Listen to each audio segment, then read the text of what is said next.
Hi guys, welcome back to our channel, and today we wanted to do a video on the Roman Kemp documentary. It's doing really well. I think it's second most wanted or something like that. Anyway, so yeah, we had to touch upon it, and it was really, really good to have a man, also a really current man, a young, trendy, cool man do a documentary like this, and his friend as well. They were the epitome of what a young guy would aim for, what a young boy would aim for. You know, they're cool, they go out, they're with work around music, they're on radio, they're young, they're good looking. You know, you'd look at them and you'd be like, that's the dream. Like, they must be so happy. Yeah, that's the dream.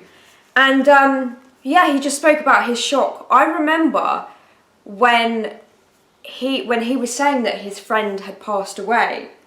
And I remember, I know the documentary wasn't out, no one knew what had happened, or any public knew what had happened.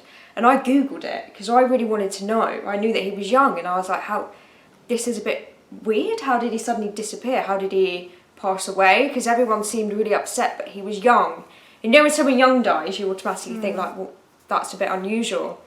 Anyway, it was only when the documentary came out that I found out that he took his life. And again, no one had a clue.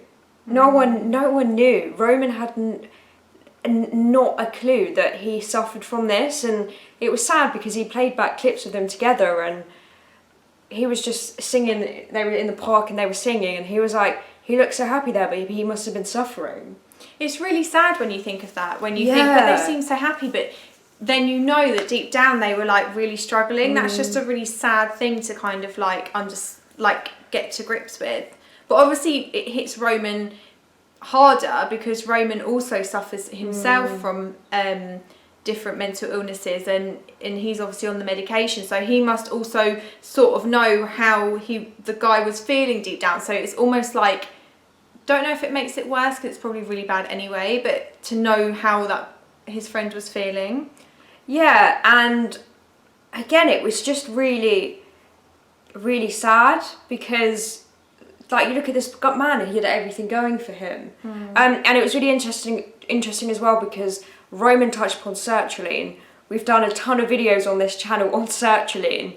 And he said that he's been on it for a while. He suffers depression. He's seen a couple of counsellors and things like that. And it was interesting because I know that when I forgot to take mine and I tried to come off it, I felt really unbalanced with it. And I didn't know whether I was overthinking it. You know, you're a bit like, am I just a bit, it's locked down, is it a bit crazy? And he said that he just doesn't feel balanced off it. I don't know if he said them words, but he doesn't feel right when he's not on it, which was really interesting. I felt like we really connected. I really connected with him. He did not with me. But you know, when he seems like a really genuine guy, though. I'm sure you connected on a telepathic level. Yeah. I'm sure he felt it. Yeah, I'm sure he did. But yeah, and it was nice as well to see someone my age, a guy, again, in his career, but still suffering from that. And I think that was really good to see.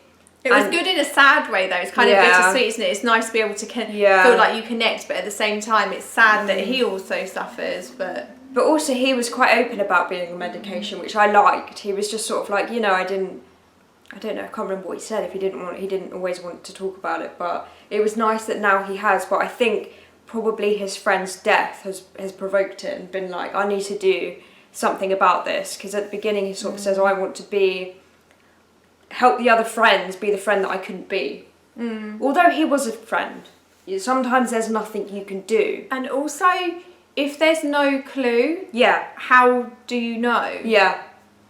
Because sometimes you can pick up on things, but sometimes people are so good at masking it.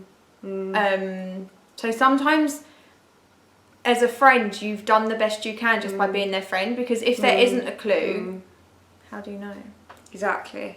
So we just wanted to do a video on it. Let us know what you thought.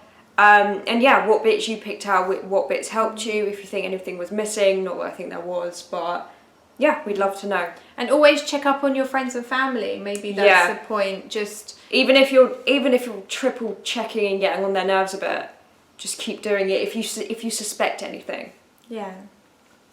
And stay safe, guys. Yeah, COVID.